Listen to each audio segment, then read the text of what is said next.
આ બે જણા લોકો છે જેમને અહંકાર પૈસાનો હોય, કીર્તિનો હોય, ગમે કોઈ પણ હોય, પણ સમાજ આગળ સમાજ એ હાથીનો પગ છે. સમાજ છે ને એનાથી આપણે છીએ. તો ચોક્કસ હું માનું છું કે સમાજથી મોટું ના હોઈ શકે. થયું છે મામેરા અને લગ્નની અંદર અમે ડીજે વગાડવા માટે સંપૂર્ણ પ્રતિબંધ છે, છતાં પણ એમને વગાડ્યું છે. એ એમ કહે છે કે પણ એ બધી છટકબારી છે. એમ કહે છે કે બીજું કોઈ બંધારણ છે કે અમારું 42નું બંધારણ છે, એવું કંઈ છે જ નહીં. જ્યારે 3 જિલ્લા સાથે મળીને કર્યું હોય 27 તાલુકા, તો પછી એ વસ્તુ રહેતી નથી અહીંયા. નમસ્કાર, મારી સાથે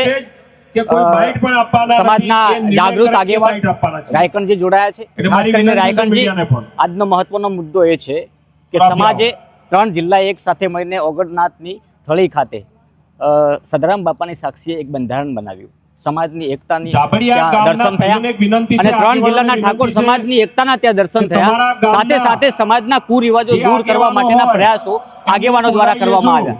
પરંતુ થોડા જ સમયની અંદર અહીંયા જ્યારે લગ્ન યોજાઈ રહ્યા હતા જાબડિયાની અંદર, ત્યારે ગબ્બર ઠાકોરના ઘરેથી જે લગ્ન થયા અને ત્યાં જે ડીજે વાગ્યું, ત્યારબાદ આ વિવાદ સર્જાયો છે. હવે વિવાદને લઈને આખા ઠાકોર સમાજમાં આક્રોશ છે, પરંતુ ગબ્બર ઠાકોર કહી રહ્યા છે કે મેં કોઈ ઉલ્લંઘન કર્યું નથી. નહીં, અમારે જ્યારે 27 તાલુકાઓનું જ્યારે મળ્યું ત્યારે 16 મુદ્દા હતા અને 16 મુદ્દામાં સૌથી મહત્વનો મુદ્દો હતો તે ડીજેનો હતો. અને એ ડીજેનો મુદ્દો જ્યારે ડીજે અહીંયા એમના દ્વારા વગાડવામાં આવ્યું ત્યારે ચોક્કસ ઉલ્લંઘન થયું છે. મામેરા અને લગ્નની અંદર અમે ડીજે વગાડવા માટે સંપૂર્ણ પ્રતિબંધ છે, છતાં પણ એમને વગાડ્યું છે. એ એમ કહે છે કે પણ એ બધી છટકબારી છે. એમ કહે છે કે બીજું કોઈ બંધારણ છે કે અમારું 42નું બંધારણ છે, એવું કંઈ છે જ નહીં. જ્યારે 3 જિલ્લા સાથે મળીને કર્યું હોય 27 તાલુકા, તો પછી એ વસ્તુ રહેતી નથી અહીંયા કે અમારું અલગ બંધારણ હતું. તમામ ઠાકોર સમાજના 22 લાખ ઠાકોરોનું એક બંધારણ એ વગર મુકામે જ મળ્યું છે. એના સિવાય બીજું કોઈ બંધારણ સમાજમાં છે જ નહીં. કેવા પ્રકારના પગલાં લેશે સમાજ? આજે અહીંયા આગેવાનો અને બધા યુવાન મિત્રો મળી અને મંથન કરશે. મંથન કર્યા પછી શું કરવું તે હમણાં મીટિંગ પછી ફાઇનલ એલાન થશે કે જ્યારે બંધારણ તોડ્યું છે તો એની સામે શું પગલાં લઈ શકાય, તેના માટેની મંથનની આ મીટિંગ છે. અને ચોક્કસ દાખલારૂપ થાય એવો અમે ઈચ્છીએ છીએ. યુવાનો અમારા બધા એવું ઈચ્છે છે કે જ્યારે આ જે બંને કલાકારો છે એ કલાકારોને એમના ફોલોવર ઠાકોર જ છે અને મોટાભાગે ઠાકોરથી જ એ મોટા થયા છે. અને જો ઠાકોરના બંધારણને એ સેંધ મારે તો ચોક્કસ અમારો યુવાન આક્રોશિત છે. અને અમારો યુવાન આજે આક્રોશ થઈને આ મિટિંગ કરે છે ત્યારે દરેક યુવાન પોતાની જાતે પણ એવું કીધું છે કે અમને દાખલારૂપ સજા થવી જોઈએ. તો મારે યુવાનોને વિનંતી અને આગેવાનોને પણ વિનંતી કરું છું કે આ બાબતે જે પણ થઈ શકે તે આજે અમને મંથન કરી અને અમને જાહેરાત કરીશું. અમે એમનું કહેવું એવું પણ છે કે જ્યાં જાન લઈને ગયા ત્યાં બીજી એક જાન આવી હતી, ત્યાં પણ ડીજે લઈને આવ્યા હતા. અમે ડીજે લઈને જાનમાં નથી ગયા, અમે ઘરે જ વગાડ્યું છે.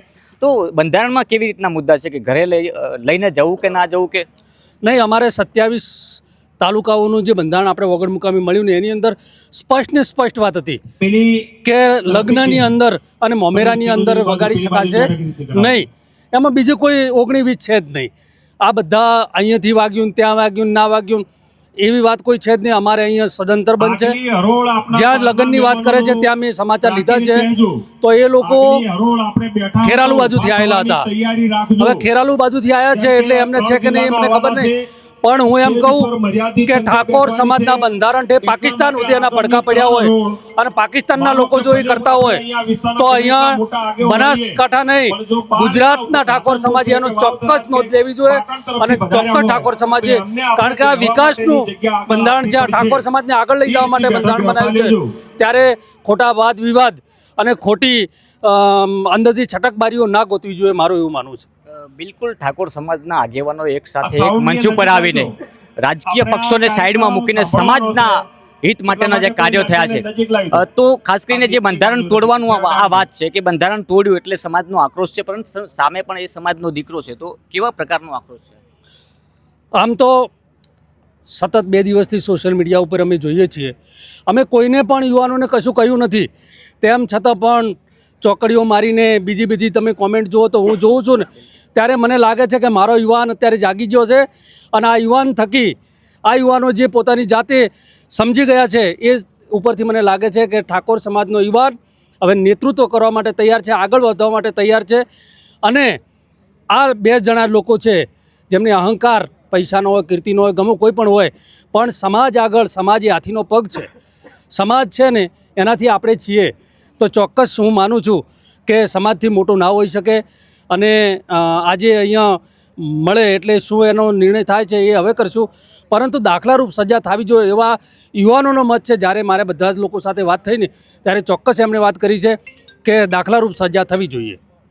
આભાર રાયકણજી અમારી સાથે જોડાવા બદલ. તો ઠાકોર સમાજ હવે જાગૃત બન્યો છે, કારણ કે એક સાથે 3 જિલ્લા એકઠા કરવા હોય તો પણ ઠાકોર સમાજ કરી શકે છે. એક સાથે નહીં, આખાય ગુજરાતને રાતના 3 વાગે જગાડવું હોય તો પણ ઠાકોર સમાજ કરી શકે છે. એટલે એ ચોક્કસથી એ દિશાની વાત છે કે ઠાકોર સમાજ હવે જાગ્યો છે, પરંતુ હવે જે જાગ્યા છે તો આ સમાજને ઊંઘવા નથી દેવાનો, જેને લઈને આ સમાજના આગેવાનો મથામણ કરી રહ્યા છે. નમસ્કાર.